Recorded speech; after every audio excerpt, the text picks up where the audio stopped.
नमस्कार, आदाब, सत श्री अकाल दोस्तों। स्वागत है आपका एक बार फिर से हमारे YouTube चैनल ब्रास फ्यूजन्स पर, जहां हम आपके लिए एक बार फिर से लेकर आए हैं एक नया lesson.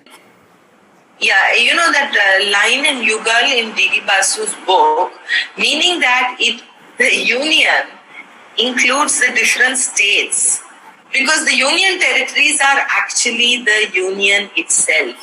Okay?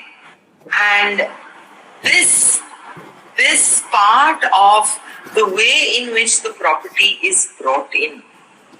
Okay? You first become a part of the India, of the country. After that, your territory, either you're going to have an avatar of a new state or you can be attached to an existing state. That is, the manifestation of that territory will have to become part. But it's not only states, Yugal. The reason is a new piece of territory can come into India and it can become a union territory. Okay. And India is a union of states. That is the point we're making about quasi-federal. But the territory of India is different from the Union of India. Now, let me take, for example, since I've come to acquisition, let me just spend a minute or two on it. Look at Sikkim. Now, Sikkim was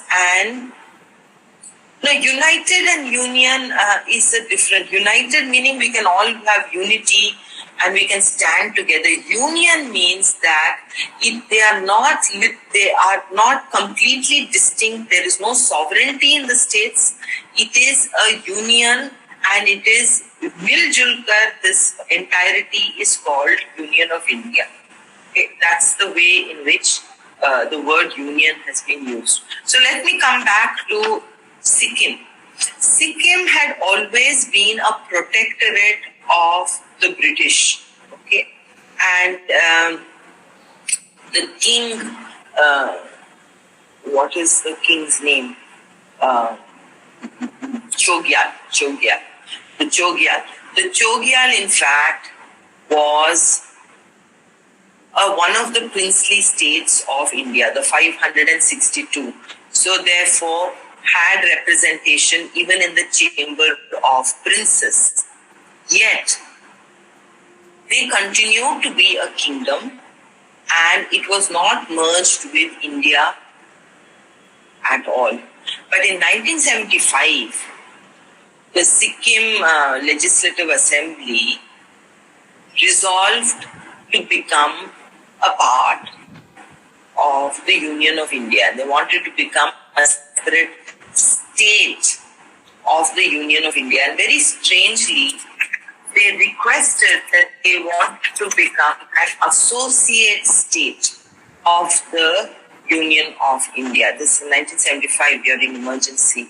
Now, associate state is a creature which doesn't exist in Indian Constitution.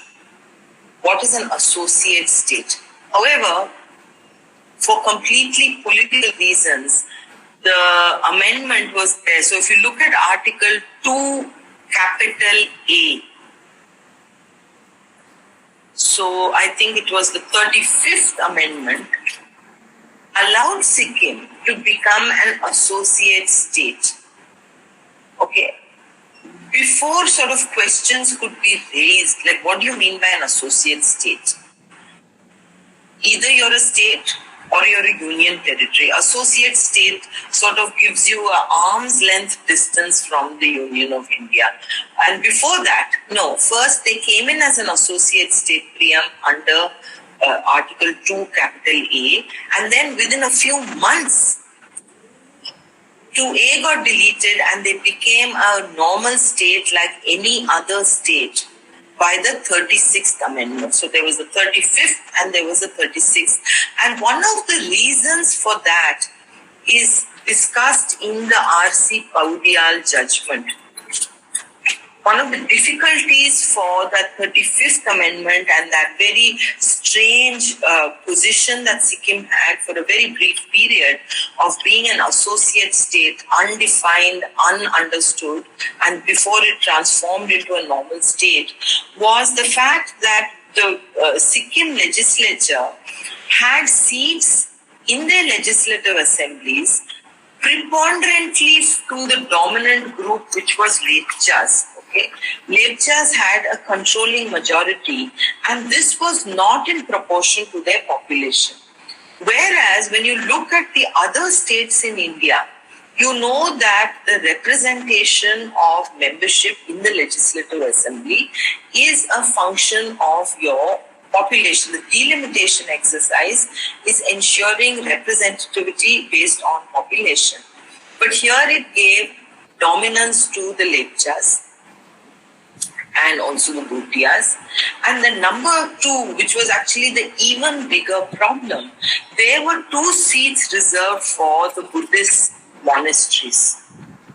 And this is a religious demarcation of seats in a legislative assembly, which is not there in a secular constitution.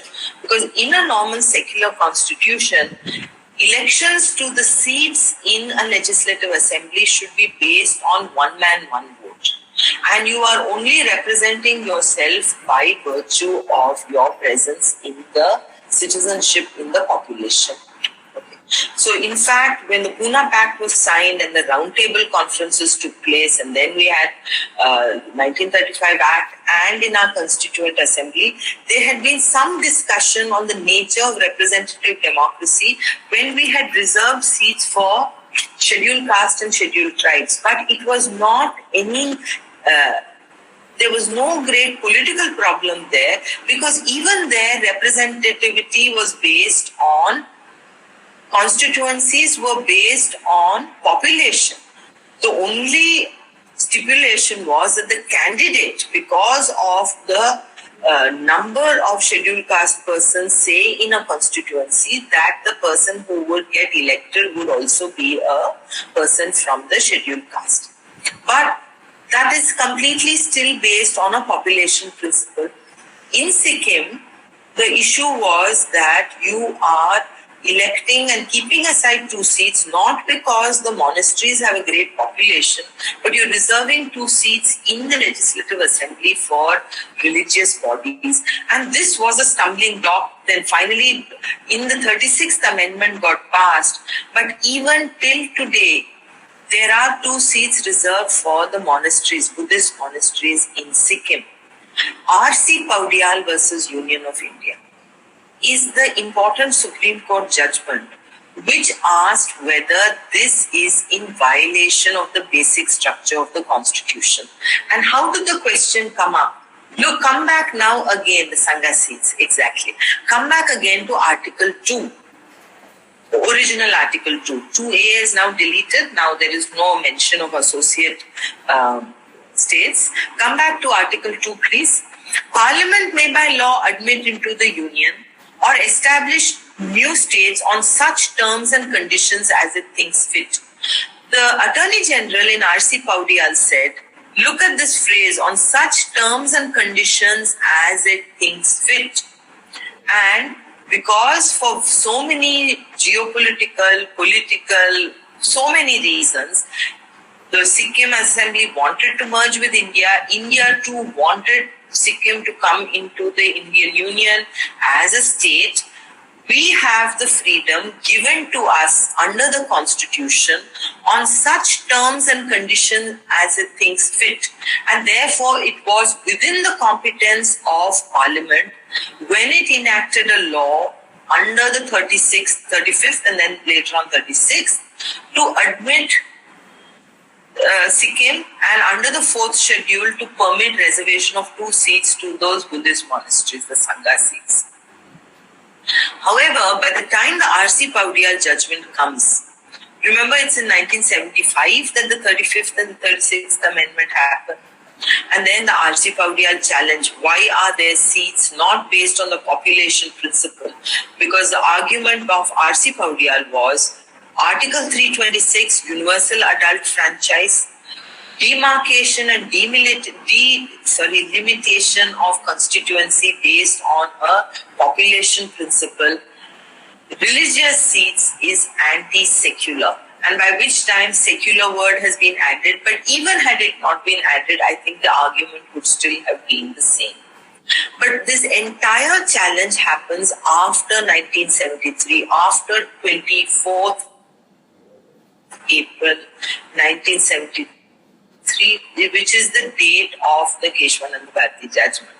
And therefore, the Constitution bench in R.C. Paudyal says two very remarkable things. It says that this phrase, on such terms and conditions as it thinks fit, the terms in which the territory is brought into India. Of course, Parliament has the power, but that must be read subject to the basic structure of the Constitution. Second, if the basic structure includes the secular principle, the secular underlying principle, then do these two seats,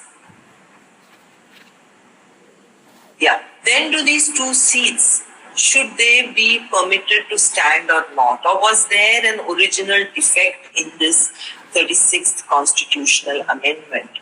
So, just in response to your question, Mitansh, yes, when you say it must conform to the basic structure doctrine, it means that it must abide by the principles of constitutionalism which are engrafted through the basic structure doctrine.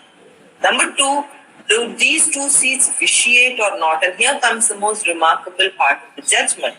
The court says that it's only a question of two seats, and looking at the history of Sikkim as it existed before 1975, the Legislative Assembly, it was a form of a constitutional monarchy because the Chogyal was not full and wholly in command there. It was bound by a form of a legislative assembly that bound the forms of.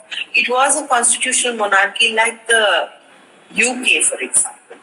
And since they wanted to come, and it was in India's interest for them to come, and it was a very important matter, the fact that these two seats were there does not cause any great constitutional issue. And the R.C. Paudyal judgment is one of those surprising judgments, if I may say so, where the principle, the court in one sense applied what I would refer to as a very small, a de minimis rule. That is, it's such a small deviation from that principle that by and large the principle of secularism and population-based constituencies is upheld. And therefore there is R.C. Paudyal. If you read it and anybody has any questions, we can discuss it later. But for now, I think I don't want to say more on that. So I come back now to Article 2. Article 2 is giving you the mechanism by which territory comes into India. The request for merger from Sikkim, the ceding of territory by the French in the case of Puducherry. And once it comes in, you can decide whether it's a new state under Article 2 or if that bit of property is going to get territory. I shouldn't use the word property. The bit of territory gets merged with an existing state under Article 3. Now, let's come back to Berubari again.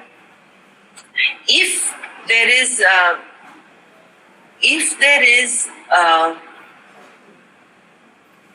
the inherent attribute of sovereignty to cede territory is seen as an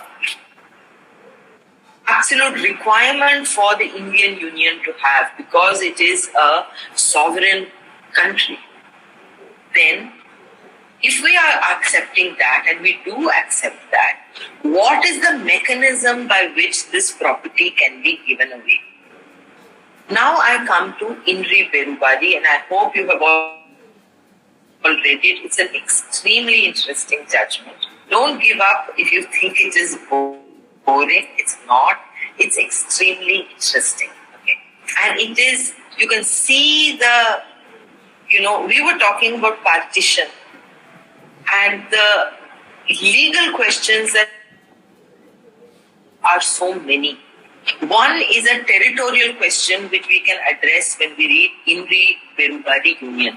But between 1952 and 1954, the Supreme Court was dealing with another kind of effect of partition. And I'll just take 1 minute and come back to the territorial. One is a people-related question. The second is a territory-related question of partition. And the people-related question of partition is so beautifully captured in that short story of Amrita Pritam called Pinjar, which then later became that film. I hope that you see that film. I consider it just a very, very moving and brilliant film. What is that? And this is a subject matter of at least 4-5 Supreme Court judgments. You will see when you look at what is known as the oral history. Urvashi Butalia has written a great book which captures the oral history of the survivors of partition. And what happened is, you know that Indian Independence Act was enacted by the British in June 1947. And they decided that they don't want anymore. They're willing to grant independence to India. Cabinet Mission Plan came, Stafford Cripps came. They said, okay, we're going to have 2 constituent assemblies, 1 constituent assembly. All those issues that we've discussed in the past are gone through. Come 47, they enacted the Indian Independence Act. And on June 3rd, they appointed Sir Cyril Radcliffe as the person who was going to draw the borders, which is why the border between India and Bangladesh and the border between India and Pakistan, of course at that time it was both between India and East and West Pakistan, is known as the Radcliffe line. Just like you have a McMahon line. You have different lines in the Jammu and Kashmir part, but here we call it the Radcliffe lines. By the way, since we're talking about films, you can see this. I think it's called That Bloody Line. It's the film on Sir Radcliffe Brown. And if you see it, it's there, I think, on YouTube. And it is the story of Radcliffe Brown and how he made the... Ram Madhav made it. Sorry? Madhwani made it. Ram Madhwani. Yes. Yes. Sir Creek line, McMahon line, Radcliffe line. Yes. All 3 of them, yes. Now, this bloody line is interesting because it tells you how this man was sitting with maps in that hot summer and then drawing these. He had time. Now, from 3rd June, I think 3rd June is the date that he was given this task. And he, on his part, did it incredibly fast. I mean, within 2 months virtually, he had to draw. And those of you who have read Indri Perupari, you know how painfully he had to open Tehsil maps, he had to open Akzaras, he had to draw the lead line, and then in that blue line he was marking away, and he had thousands of kilometers of territory to do. Okay, single man. However, the India Independence Act also told us another thing. It said on the appointed date, India and Pakistan will become free. And the appointed date they declared, when did they declare? They declared that appointed date 3 days before independence, because that's when Radcliffe gave his award. So on 12th August, we finally knew which village was going to be in India and which village was going to be in Pakistan. So for people in south of India, really Radcliffe and Radcliffe line did not matter.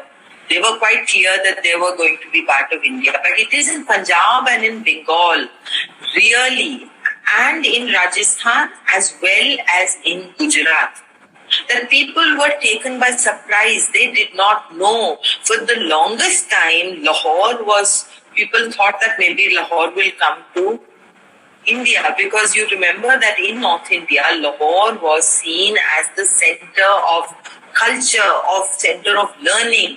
Jisne Lahore nahi dekhiya, wo janma hi nahi. You were not a human being if you had not seen Lahore. And certainly the elites wanted Lahore to be part of India, because that's where most of our leaders were, of the Punjabi leaders were all educated in Lahore. They had studied, say, in HSN College, the Chief's College. That was the school that they had studied in. Doon School was a poor second. School is where the military leaders went to. General sons went to. But the princess went to Princess College, to HSN College. That is the school. That was the Eton and Harrow of the East.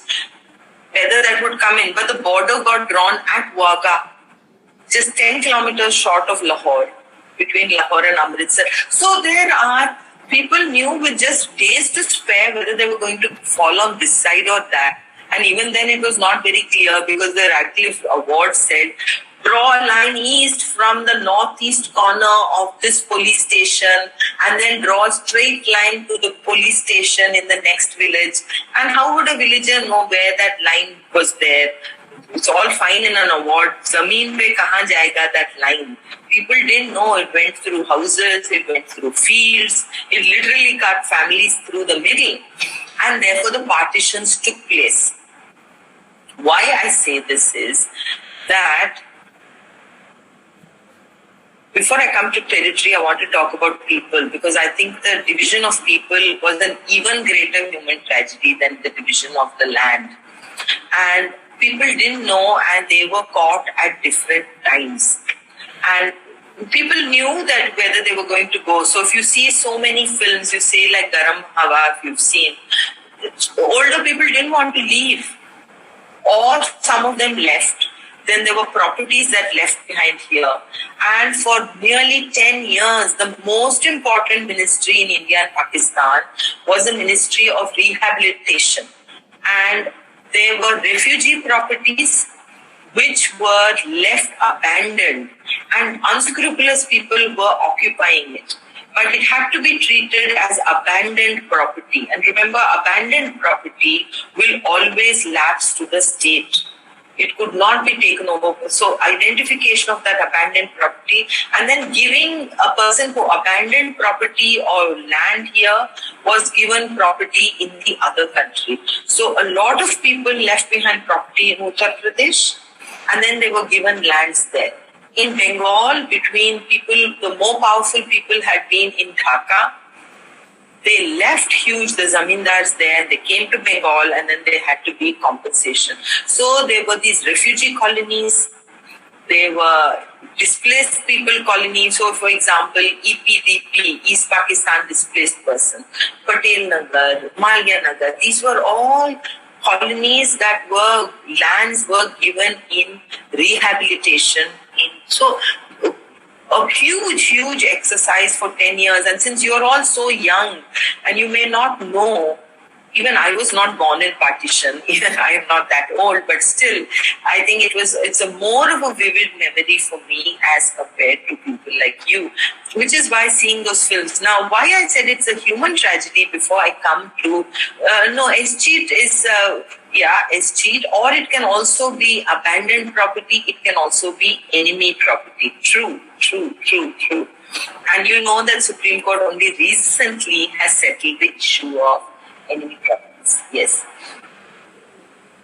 Because an enemy is one with whom you have waged war, and sadly that is the relationship.